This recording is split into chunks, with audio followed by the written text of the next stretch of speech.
So today is a very sad day. Today, we welcome a new member into the Fraud Check Club, and that is Joe Pyfer. Before it was Mike Mallet, and now Joe Pyfer joins the club officially of frauds, and it's unfortunate. He loses to Jack Hermanson. He wins the first two rounds, but the last three was him pretty much getting pieced up and figured out like a puzzle by Jack Hermanson. And if I'm being honest with you, this is really saddening. I like Joe Pyfer. I was rooting for him to win this fight. I was rooting for him to make it far in the UFC, and he's not totally done. Like, his career isn't over, but this is a massive step back. I bought into the Joe Pyfer hype train. I got first class tickets, and now the plane crashed, or now the train got completely derailed. And Jack Hermanson isn't really the best guy to lose to. He's not this world beater. He's not this top five guy, this future champion. He's not like a Mavov fighting a Strickland.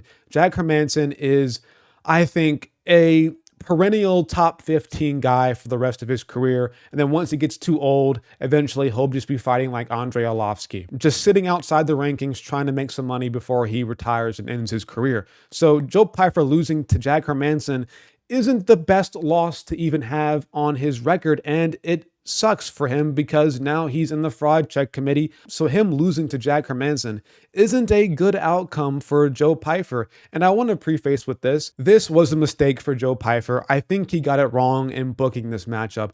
I don't think he should have fought Jack Hermanson in a fight night main event, and I don't think the UFC should have pushed Joe Pyfer to be the star and make him fight in a main event because they want to push his name. And honestly, what Joe Pyfer should have done is sit back, do the O'Malley, be like Sean O'Malley, only fight on pay-per-views, only do 3-rounders because maybe you're not the best in a 5-rounder, and this was your first 5-rounder against a guy who is a top 10 ranked middleweight, and you're still unranked in the UFC. You have 2 to 3 wins so far in your UFC career. You have no business being in a main event in the first place, and you're fighting a guy who is top 10. You shouldn't be here. You really shouldn't be here. And I know it sucks, and I know it's kind of a bitch move for fighters to follow the Sean O'Malley path, but if you want to be a big name and be this star, you have to be intelligent in the way you book fights for yourself. A 5-round main event this early into your UFC career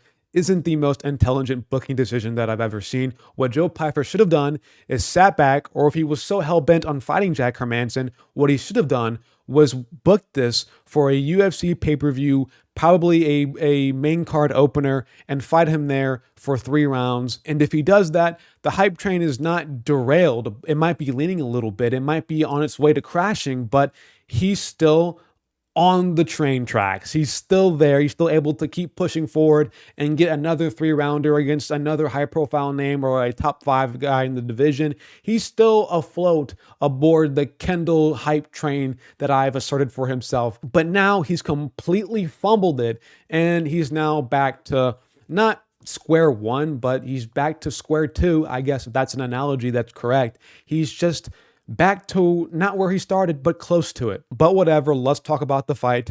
Joe Pyfer looked good in the first 2 rounds. He looked like an actual competitive guy, like an actual ranked fighter.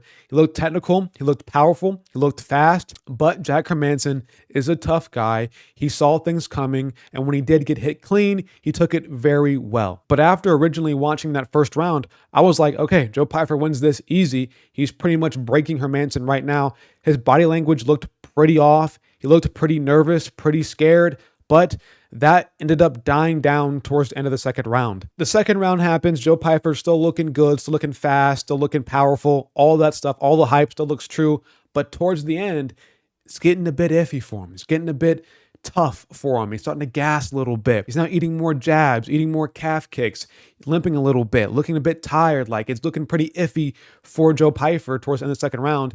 And to me, I still scored it the round for Joe Pyfer, but it was close. It was getting closer, and you could tell this third round was going to be issues for Joe Pyfer, and that's exactly what happened. After that round, after that second round, Joe Pyfer pretty much got outpointed and certified fraud checked from there on out. It was mainly just Jack Hermanson outpointing him with the calf kicks. Whenever they got in tight, Jack Hermanson was winning the clinch exchanges. He was winning everything, knees to the body with a right hand followed up after that. Pyfer would have some success every now and then, but it wasn't the same like it was in the first 2 rounds.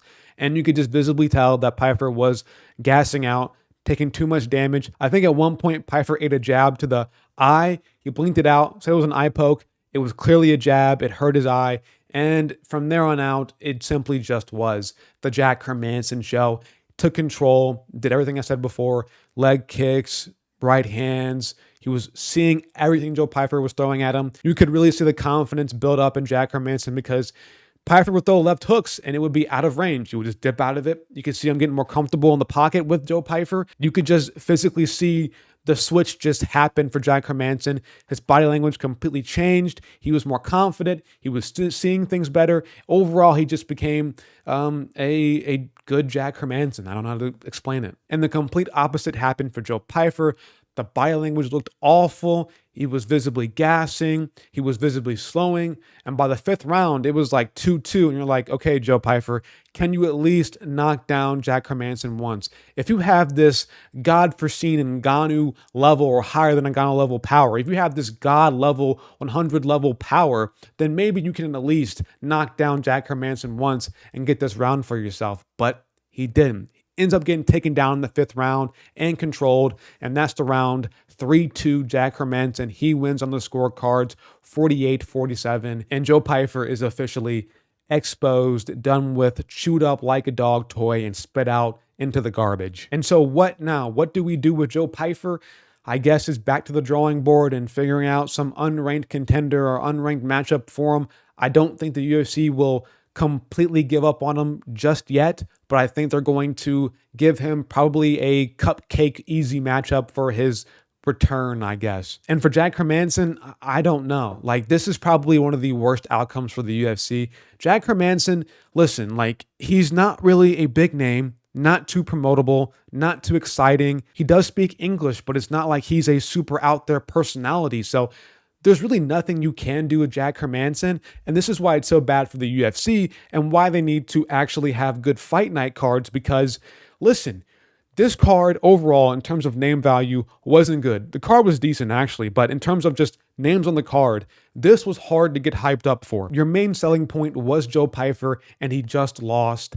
And at this point, what do you do with Jack Hermanson? You can't ride the hype off of Joe Pyfer with Jack Hermanson. Hermanson just can't carry that level of hype. So not only did your hype for your prospect die, but now that hype just can't be carried on to somebody else. And overall, you just have taken more L's on this card than you got W's. So it really does suck for the UFC. Maybe from now on, when they schedule new fight nights, they actually do a good job and give us an actual main event worthy fight instead of just putting anybody on the card or anybody with a name on the card. I don't know. It sucks, bro. Joe Pyfer from this, I guess, is going to be even more saltier than he already is. So sucks for Pyfer. I don't know. Jack Hermanson, great win, good win, veteran win. Got a good paycheck. I'm happy for him. Predictions for me on this card, it didn't go too well. I think I went 7-6. If you don't count that no contest, I went 7 for, I guess, 13, 14 technically. So if you do count that no contest into my prediction ratio, I went 7 for 14 on the card, which is 50% obviously. But if you don't count that like you should, I went like 7 to 13 on the card, which is like 54%. So not the best predictions from me tonight. I was doing super well at the start, and then Michael Johnson won, and then like Ihor Potieria won, and just some things you don't really see coming happened. But it is what it is. You know, it's UFC. Shit happens. You can't get them all right. It is what it is. But I'm out of here, guys. I'll see y'all later. Like, subscribe, bell icon for notifications. I'm out of here. Peace.